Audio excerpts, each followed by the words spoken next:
नाज़रीन welcome back. और पाकिस्तान तहरीक इंसाफ के साथ हुकूमत साजी के लिए जमात इस्लामी ने इनकार कर दिया है और ताउन करने से। और गुज़िश्ता रोज़ भी खबरें सामने आई जिसमें पाकिस्तान तहरीक इंसाफ ने ये प्रेस कॉन्फ्रेंस करके इस बात का इजहार किया था कि जमात इस्लामी के साथ खैबर पख्तूनख्वा में वो मिलकर हुकूमत बनाएंगे, जिसके बाद जमात इस्लामी की जानिब से इस बात की तस्दीक भी की गई थी कि जो मुज़ाकरात थे वो हो रहे थे, राब्ते में थे। इस हवाले से गुफ्तगू करेंगे। हमें ज्वाइन कर रहे हैं जमात इस्लामी के मरकजी नायब अमीर जनाब लियाकत बलोच साहब। लियाकत साहब अस्सलाम वालेकुम, बहुत शुक्रिया हमारे लिए वक्त निकालने के लिए। लियाकत साहब, मैंने जिस तरह से कहा कि गुज़िश्ता रोज़ तहरीक इंसाफ की जानिब से इस बात का ऐलान कर दिया गया था कि जमात इस्लामी के साथ खैबर पख्तूनख्वा में मिलकर हुकूमत बनाएंगे, और आपने गुज़िश्ता रोज़ इस बात की तस्दीक भी की थी कि मैंडेट के एहतराम में अगर ज़रूरत पड़ी तो जमात इस्लामी PTI का साथ देगी, और मुज़ाकरात और राब्तों की तस्दीक भी आपकी जानिब से की गई थी। लेकिन फिर आज जो ये फैसला सामने आया है, जमात इस्लामी ने जो ताउन करने से इनकार किया है, तो गुज़िश्ता रोज़ के तहरीक इंसाफ के ऐलान में आपकी रजामंदी शामिल थी सर? जी बिस्मिल्लाह, बहुत शुक्रिया। जमात इस्लामी ने इनकार नहीं किया, लेकिन PTI ने अपने मौक़िफ़ से उसको तब्दील किया है और जो पूरा एक ताउन था उससे लेने से इनकार किया है। उसकी बुनियादी वजह यह है कि भी ये जो इंतखाब हुआ है, उस इंतखाब के बाद पाकिस्तान तहरीक इंसाफ की लीडरशिप ने जमात से रब्ता किया, जमात ने उस रब्ते का खैर मकदम किया, और हमने ये कहा कि भी हम कोई इत्तेहाद नहीं बना रहे और ना ही हम किसी हुकूमत साजी का हिस्सा बनना चाहते हैं, और ना ही हमारी कोई डिमांड या मुतालबा है कि रिजर्व सीटों में जमात इस्लामी को कुछ मिलना चाहिए। ये एक नई सूरत हाल पैदा हुई कि भी PTI के आज़ाद उम्मीदवार जीते और उनके कारकुनान ने बहुत मेहनत की और लोगों ने उन्हें वोट दिया, जिसकी बुनियाद पर अब ये सूरत हाल थी कि भी उन्हें अपने आज़ाद उम्मीदवारान की प्रोटेक्शन के लिए किसी प्लेटफॉर्म की ज़रूरत थी।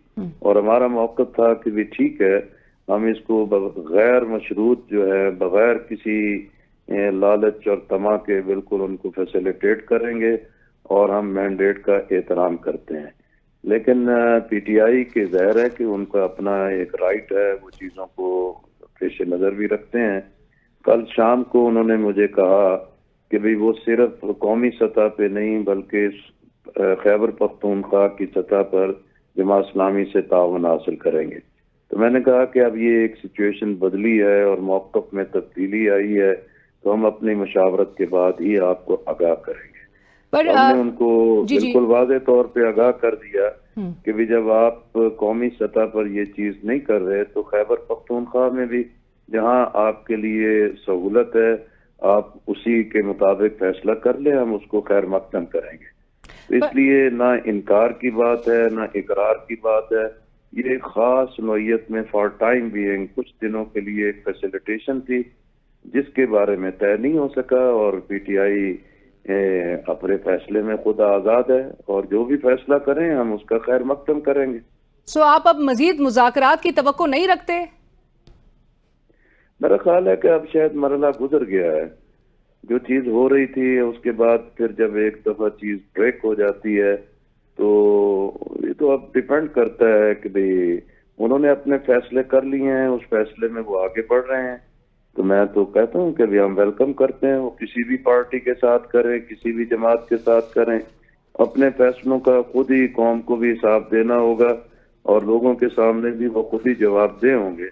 हम कौम के सामने तो अपने जवाबदेह हैं कि हमने एक लार्जर बेस पे और जमहूरियत और अवामी मैंडेट और कारकुनान की मेहनत के एहतराम में एक फैसिलिटेशन की पेशकश की, लेकिन उन्होंने उसको कबूल नहीं किया। तो ये उनका राइट है, तो हमें ना इस पे कोई एतराज है ना कोई एहतजाज है। ये तो एक सियासत में चीजें अदल बदल होती रहती हैं। लेकिन जमात इस्लामी को, यानी कि आप जिस तरह से बात कर भी रहे हैं कि मजलिस वहदतुल मुस्लिमीन के साथ जहां पर वो वफाक में ताउन के साथ हुकूमत कायम करने के ख्वाहिशमंद नजर आते हैं और ऐलान भी गुज़िश्ता रोज़ जो किया गया है तहरीक इंसाफ की जानिब से, सो उस पर आपके रिजर्वेशन ज़रूर मौजूद हैं अभी तक? नहीं, मेरी कोई रिजर्वेशन नहीं है जी। मजलिस वहदत मुस्लिमीन हमारे साथ मिली यकजहती काउंसिल में मौजूद हैं। राजा नासिर अब्बास साहब हों, नासिर शिराजी साहब हों, उनसे बहुत अच्छे ताल्लुकात हैं और वो ज़ाहिर है PTI के एक अलाई हैं ان کا پہلا حق بنتا تھا، پہلا رائٹ بنتا تھا، اور پی ٹی آئی نے ان کا فیصلہ کیا ہے تو ہم اس کی سیاسی فیصلے کا احترام کرتے ہیں. ہمیں کیوں اعتراض ہو سکتا ہے؟ جس نے فیصلہ کرنا ہے وہ فیصلہ کریں، اور جن کو جہاں چوائس بہتر نظر آتی ہے وہ فیصلہ کریں، وہ ان کا حق ہے. تو ہمیں تو کوئی اعتراض نہیں ہے، نہ اس پر کوئی تحفظات ہیں. ہم تو وحدت امت کے قائل ہیں، ہم درد مشترک اور قدر مشترک کی بنیاد پر کام کرتے ہیں. ہم پاکستان میں سیاسی ہو، دینی ہو اور مصالح کے درمیان ہم آہنگی کا معاہد ہو، اس سلسلے میں ہماری تو ہمیشہ سے یہی ہے کہ بھی پاکستان کو وحدت کی، یکجہتی کی، محبت کی اور مل جل کے چلنے کی ضرورت ہے. باقی جو انتخابات ہیں اس کا تو ہر پہلو بالکل عیاں ہو رہا ہے. میں سمجھتا ہوں کہ قومی لیڈرشپ کو بالآخر اس اقتدار کی ہوس سے باہر آنا ہوگا اور قومی ترجیحات پر کم از کم ایجنڈے پر انہیں اکٹھا ہونا ہوگا، مگر نہ یہ کھیل ایسے ہی چلتا رہے گا. لیکن ہم لیاقت تو صاحب یہ جو 1970 سے دیکھتے آ رہے ہیں، ہر انتخاب ہی متنازع ہوتا ہے. اور ابھی بھی تمام سیاسی جماعتیں اس پر شدید تحفظات کا اظہار اگرچہ کر رہی ہیں، لیکن ساتھ ہی جو حکومت سازی کے لیے اتنے سرگرم نظر آ رہے ہیں. اسلام آباد میں اتنی بیٹھکیں ہو رہی ہیں، گزشتہ روز ایک مشترکہ پریس کانفرنس بھی کی گئی. آپ کو کیا نتیجہ نظر آ رہا ہے؟ یہ جو پی ڈی ایم 2 طرز کی حکومت بنانے کے خواہش مند نظر آ رہی ہیں یہ سیاسی جماعتیں. تو میرا خیال ہے ان کا رائٹ ہے، جو اکٹھے ہو جائیں، جو اکثریت ثابت کر لیں، وہ حکومت بنا سکتے ہیں. آپ کو لگتا ہے کسی لیکن کو اس مسائل سے کیا باہر نکال اعتراض ہو سکیں گے سکتا ملک ہے؟ کے؟ میرا خیال ہے 2013 بھی تحفظات تھے لیکن 5 سال وہ بھی پورے ہو گئے. 2008 میں تحفظات تھے، وہ بھی 5 سال پورے ہو گئے. 2018 میں بھی شدید اختلاف تھا، وہ بھی پورے ہو گئے.